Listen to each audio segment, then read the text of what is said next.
We're going to go ahead and continue with the notes where we move into the linear regression section of it. So there are things that we talk about in math where we use trend lines, and then there's also the line of best fit. So what's really the difference here? Well, a trend line in my definition is really your representation of the data.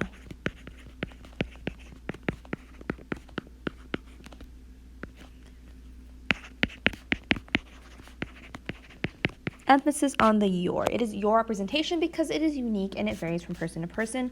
So as you may know, again, not all of us will write not all of our handwriting's the same. We're not always going to graph everything the same. Even though it's the same representation, we might have our points that look different, or our lines look a little bit different, or our lines are a little bit more crooked, because we're humans and it varies from person to person. So trend lines are kind of like an estimate.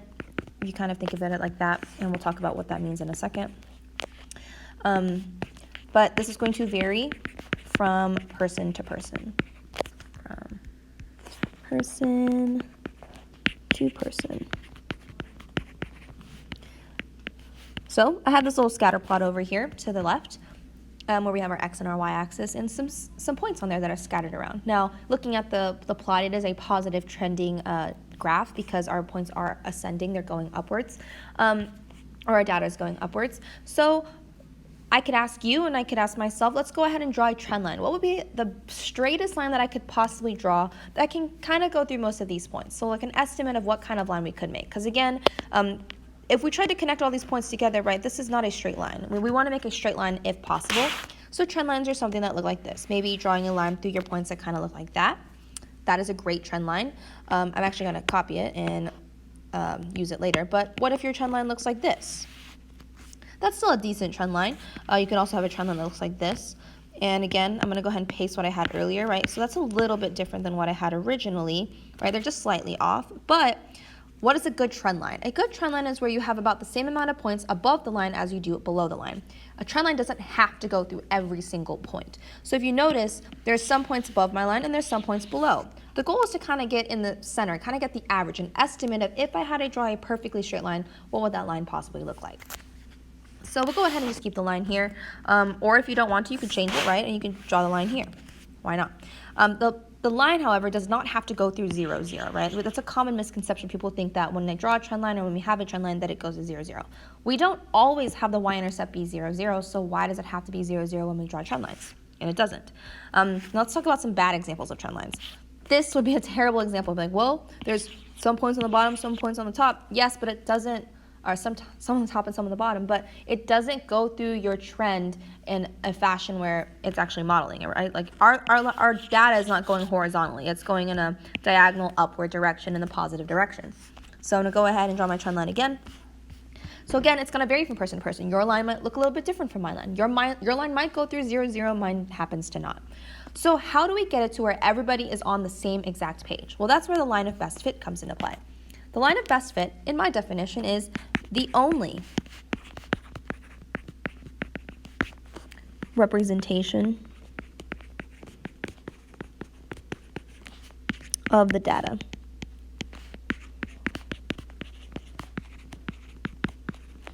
So when I say only, I mean it is the only correct answer because we're going to use our calculator to get there. So if everybody types in the exact same thing in their calculator and everybody presses the exact same buttons and everybody does the exact same steps, will we all end up at the same exact answer?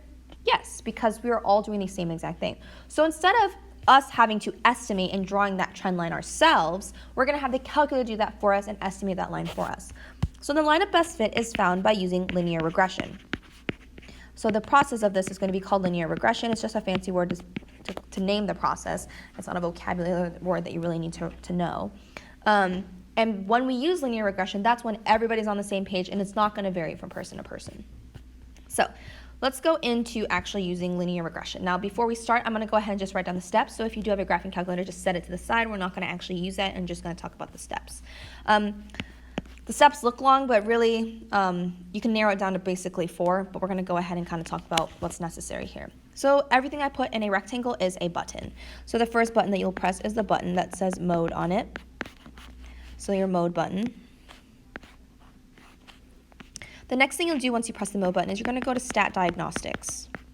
Now, this is only going to work if you have a TI-84 or newer. If you have a TI-83 or an older version of a TI-84, because mine's from like 2007 or something like that.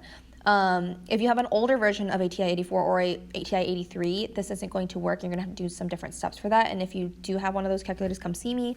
But if you have a newer version of a TI-84, if you bought it recently, if it's only a few years old, then this should be fine.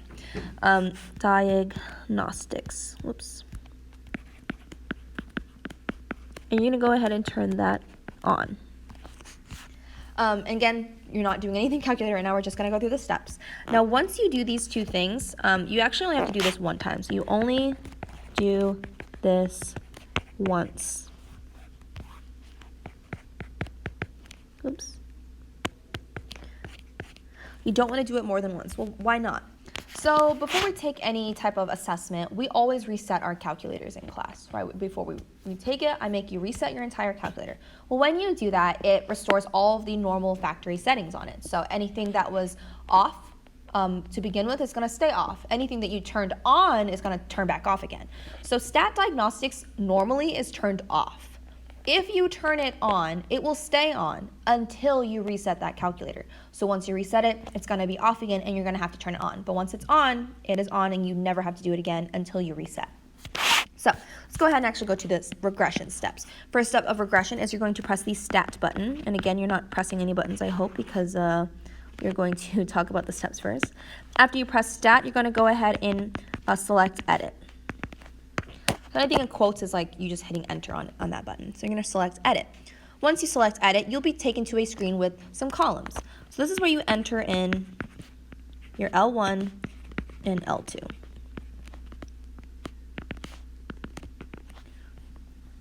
And then after you type in your L1 and L2, you're going to press the stat button again. And I know this is a lot of steps. We're not doing it yet, so you'll know what I mean when we're actually doing these steps. You press stat. You're going to go ahead and scroll over to calc. From there, you're going to press option number 4 for lin-reg. Now, why is it called lin-reg? Well, this process is called linear regression because we were asked to create an equation of a line. When we get to the quadratic unit, and we're talking about quadratic equations, ones graphs that look like this, we will do quad-reg or quadratic regression. And when we get to exponential functions, we will do exponential regression, so it'll look like exp-reg. All right, so that is linear regression, number 4. And then after you do that, you're going to press the calculate button. All right, so those are the steps needed. Now, anything that's in a rectangle is a button that you're pressing, so that's why I have rectangles around certain things. And I'm going to go ahead and fix this rectangle because it is bothering me. All right, cool. So let's go ahead and look at the first problem we have here. And again, your calculator is doing a lot of the heavy lifting. All you really have to do is just kind of give it data. So looking at this first problem, we're given a table with weeks and money. So as we kind of notice, as the weeks are growing, as your X is increasing, your money is also increasing. So this is going to possibly be it is going to be a positive trend. As your weeks go by, your money is also increasing. Now, if the weeks are going by and the money was decreasing, then that would be a negative correlation. And so we would have a negative correlation coefficient and all that stuff. Now, on a table, typically we want to be able to identify our X and our Y. So your weeks here is going to be your X values, and your Y value is your money. Now, remember we talked in class how time is usually independent. You cannot control time. So weeks here is our time unit, so we're going to create that as X. And money is dependent on that. And money is dependent on how many weeks have gone by, so your money is your Y value. So what does this all mean? Like, what am I doing exactly? So, for example, if you were asked to graph these points, your points would probably look something like this. Like, you have some random stuff on your paper if I asked you to graph these points on a graph. So none of these points are going to form a completely straight line because, it's data. It's not going to be consistent because it's random. So you're asking your calculator, you're going to type in all this data, and you're going to basically say, calculator, please give me a line that goes perfectly through these points as close as possible to give me the average of what this equation might be. So that's what you're basically doing. That's what this process is doing. So let's go ahead and go into our calculator and go ahead and enter this information in. So I've already recently reset my calculator, so stat diagnostics should be off, but again, I'm going to be referencing these steps here. So our first step is making sure that stat diagnostics is on. So the first button I'm going to press is the mode button. All right, so here's my calculator. Now if you're wondering where mode is located right here. So I'm gonna go ahead and press mode. And as you look down this screen, you'll see that stat diagnostics, it is off. So you wanna go ahead and scroll down and make sure that it is on. So we're gonna go all the way down. We're gonna scroll over and press enter, and then it's now highlighted as on. Now what happens is if it's off, and I'll show you what that looks like later, but we're gonna go ahead and go back to our main screen. Now remember, to get to the main screen, you can press this blue quit button. In order to do that, you press second and then mode, and now you're back on the main screen of your calculator. Now once stat diagnostics is on, we don't have to touch it again. It should be on until we reset our calculators. All right, so now we're gonna go through this process here. Now the most important steps that you need to remember are stat, edit, stat, calc. Those are the staple steps, because once you press those buttons or understand where to go from there, then everything else is kind of just falls into place. Stat, edit, stat, calc are going to be your 4 main steps that you're going to use through this process. So the first step is pressing stat.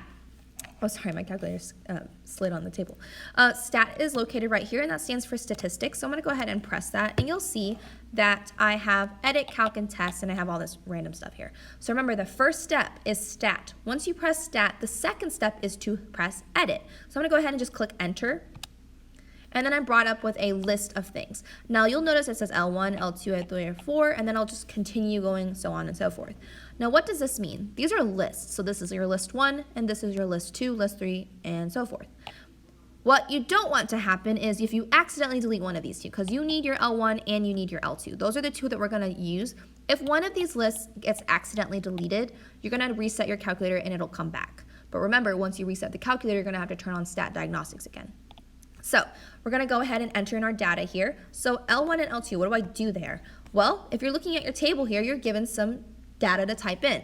Now, from here on out, your X values will always be your L1 and your Y values will always be L2.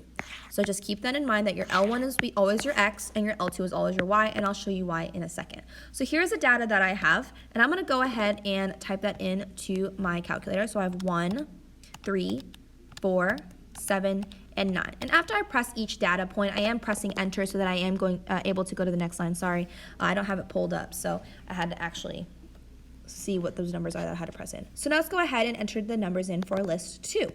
Well, list 2, we have 35, 68, 85, 105, and 136. Again, I don't have this pulled up separately on a different screen, so I'm just double checking.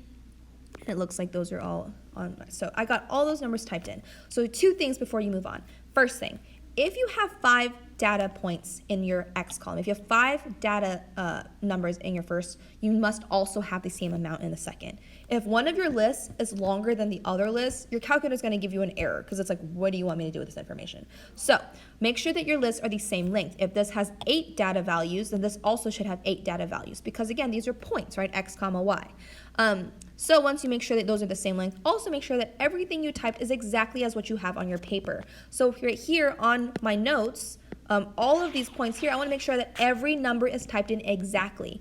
If I accidentally type in a 36 instead of a 35, that will affect my equation, and it does change things. So you have to make sure that everything is exact as you type it in. So again, it all comes down to human error here, so we got to be very careful.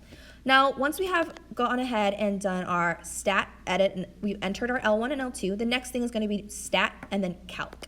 So I'm going to go ahead and press the stat button again. And then I'm going to scroll over to calc. So calc is up here, so I'm going to press the arrow key over, and then I have this list of options. Now after the calc step, I said select option number 4. That says linreg, which stands for linear regression. So what can you do? You can either scroll down all the way to 4, or you can simply just, sorry, I made that noise again, or you can simply just press the 4 option. And when you press 4, it takes you to this screen. And you'll see that it says your X list is L1 and your Y list is L2, which we want. And then you can either hit enter a bunch of times, or you can just press down and press calculate, and then it'll spaz out for a little bit, and then you get this information. So I'm going to go ahead and leave this information here for you if you don't have a graphing calculator, so you can kind of write that down or pause the video. But I'm going to go ahead and go back into our notes here. So what is our calculator saying here? So our calculator is giving us some information. Calculator is writing out an equation at the top, y equals ax plus b. And if you haven't already kind of caught on, it's kind of like y equals mx plus b, slope-intercept form. So after they tell you y equals ax plus b, they list you the a value. Now we're going to round to the hundredths here, the 2 decimal places, so we're going to round to the hundredths. So we have 11.74. Because it's 11.735, we're going to round that to 11.74. And then the b value is going to be positive 29.47. So we don't really have to round that one because there's a 0 behind that. So we're running to the hundredths here. And then it's giving you a r squared and an r, and we'll get there in a second, but we're not going to mess with that right now. All right, so what does this information mean? Well, they're basically giving you slope-intercept form, y equals mx plus b, and then they're telling you the slope, and they're telling you the y-intercept. So let's go ahead and write our equation. Our equation is going to be y equals our a value. Well, because it's y equals and then our a. Well, what is the a value here? 11.74. And what's next in that equation? It's going to be x, right? Y equals mx plus b. So this is like your m. Your calculator does not use m for slope, so that's kind of where that comes from. And then our next value is your b value, your y-intercept. Well, this is a positive 29.47, so I'm going to put plus 29.47 to separate that from the other stuff. So go ahead and make that yellow. Okay, so again, we just have an equation in slope-intercept form, y equals mx plus b. Our slope is 11.74 and our y-intercept is 29.47. Why is everything a decimal and why did we have to round? Because we normally don't round in this class. Well, it's because we're taking data that is not a perfectly straight line. We're kind of estimating, we're kind of doing the line of best fit here. So it's doing its best, but that's going to cause a lot of decimals because in order to be accurate, that's just what we're at right now. All right. So once we have the equation, we want to talk about the correlation coefficient and then what does that mean for us? What does the relationship mean? How strong is this relationship, right? So we're going to look back into the calculator and you'll notice that I have this here. I have r squared and I have r. So my r value here is 0.985. And you're like, well, what's the r squared for? Ignore the r squared. We don't care about that. We want to look at the r. R value is 0.985. And r represents correlation coefficient. So remember in the first part of the notes when we talked about correlation coefficient, that's your r value. So your r value here, your correlation coefficient is 0.985. And we're going to go ahead and round that to 0.99. So we have a correlation coefficient of 0.99. We're rounding, right? And what does that mean? What does that mean for our strength? What is the strength of this relationship? Well, 0.99 is a positive number, and because it is fairly close to 1, this is considered a strong positive. Now, could you say it's a very strong positive? Yes, you could. Again, we're just talking about the strength in general, so in general, it is a strong positive. We don't need to be any more specific than that. And then the last thing you need is how much money will I have on week 12? So here we're going to actually take the equation that we got from the first step, y equals 11.74x plus 29.47. We're going to take that equation and we're going to use it to solve this step. So this is really the only step where you're physically doing math. The rest of it, the calculator is doing the math for you. How much money will you have on week 12? Well, week 12 is a measurement of time. And if you look at your table, your weeks was x, wasn't it? So that's really telling you that x equals 12 because weeks is x in this problem. If they gave you money, then that would be your y and you'd plug it in for the y value. But because they gave us weeks and they want us to plug in 12, we're going to plug in 12 for your x value since weeks is x. So we have y equals 11.74, and in parentheses, we're going to plug in 12 here, plus 29.47. Well, when I type that all in the calculator, let's see what I got. I get 11. Oh, and then actually this is a good point too. Let's say that you actually got out of your screen and actually like, oh my gosh, like my equation's gone. Do I have to type in everything again? No. You already have all of it typed in. You're just going to press stat again. Just press your stat button. And then remember, you've already edited your list, so all you need to do is just recalculate it. Press 4. Hit enter a bunch of times to get to calculate, and you'll get exactly what you had before. So again, the data is already in there. You just have to recalculate it if you get off this screen. But I am going to type in my equation now because I need to solve this problem. 11.74 parentheses 12 plus, I don't know the rest because I have forgotten. 11.74, 29.47. 29.47. I get 170.35.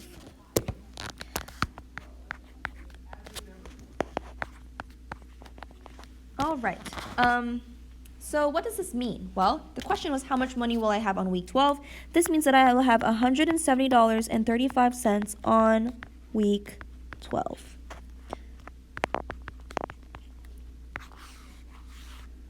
And that's it. That's all we got to do. All right, so let's go ahead and practice one more time on the next problem. Now, this problem's a little bit different, and I'm also going to show you how to clear your list as well. So here we're given a different table with height and length. Now, both of these have a unit of inches. So you're like, so how do I know what x is? How do I know what y is? Well, if we don't know and they're the same unit, then by default, your x variable is always going to be on your left-hand side, and your y variable is going to be on your right-hand side. And again, just to remind you that x is your L1 and y is your L2 when we type this into our data. So first step is, because stat diagnostics is already on, we don't need to actually turn it on, but I am going to show you what it's like to have it off. I'm going to go ahead and press mode, and I'm going to go all the way down to the bottom and show you what happens if I turn it off. So I'm going to do the exact same thing. I'm going to go stat, I'm going to calculate. So I'm going to calculate with the data that I already had. Option 4, and watch what happens. You'll notice that I have the same exact A value and the same exact B value because that's not changing. The problem is that I don't have my R values anymore.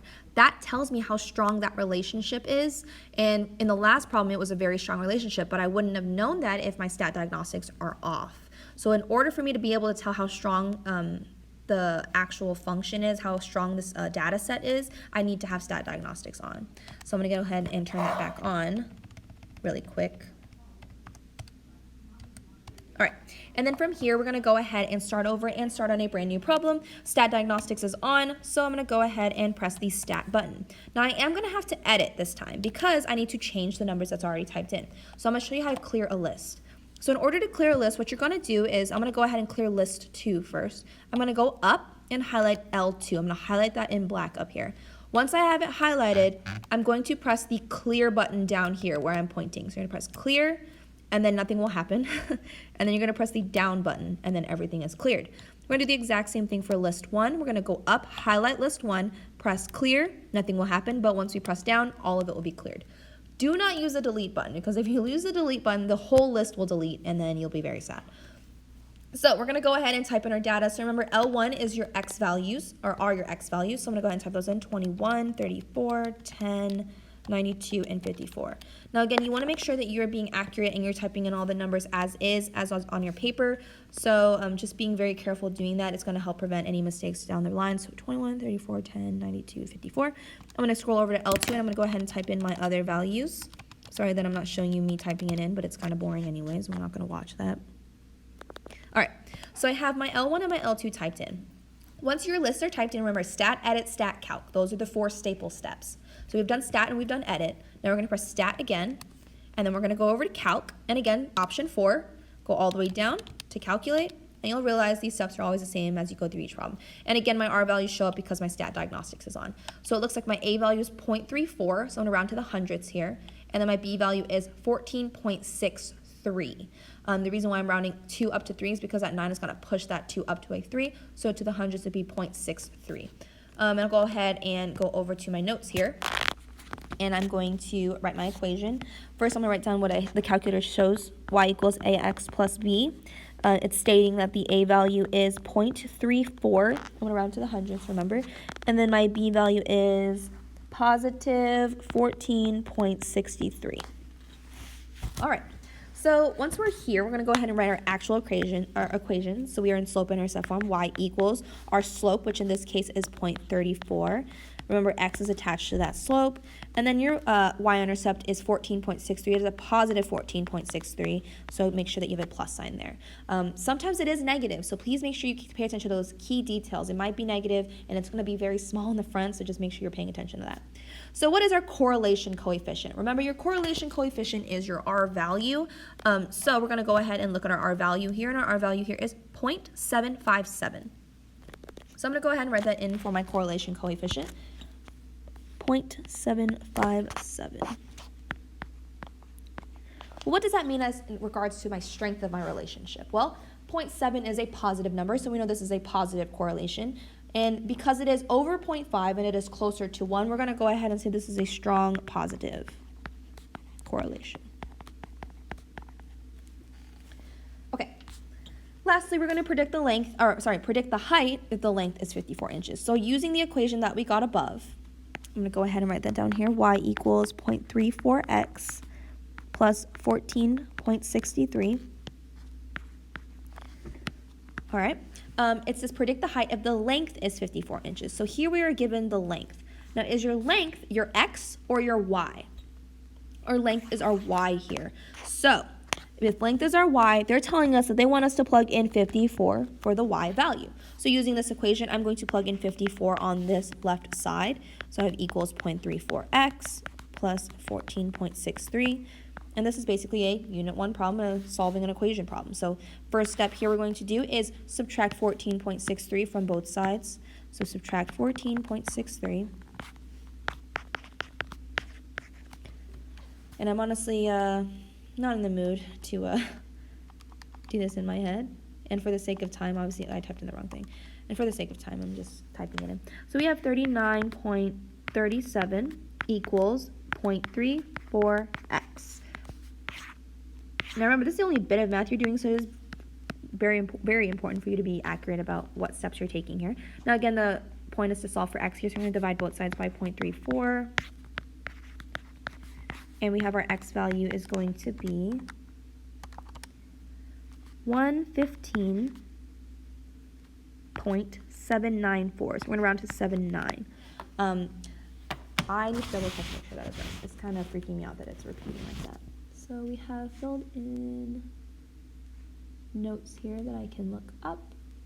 And I'm double checking. Yep. Oh, actually, I'm a little off. Oh, no, actually, that's spot on, I think.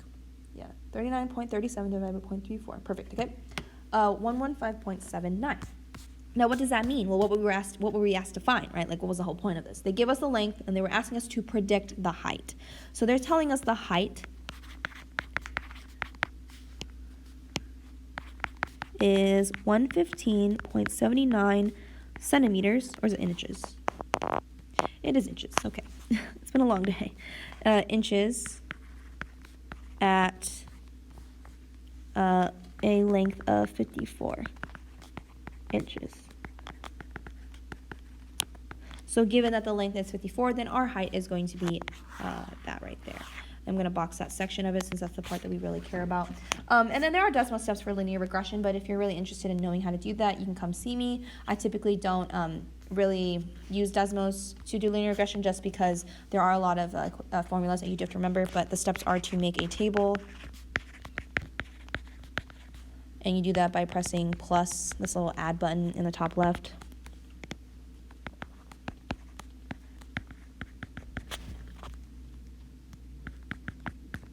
And then from there, you're going to type in an actual formula, and then it'll give it to you. So it's going to be y1.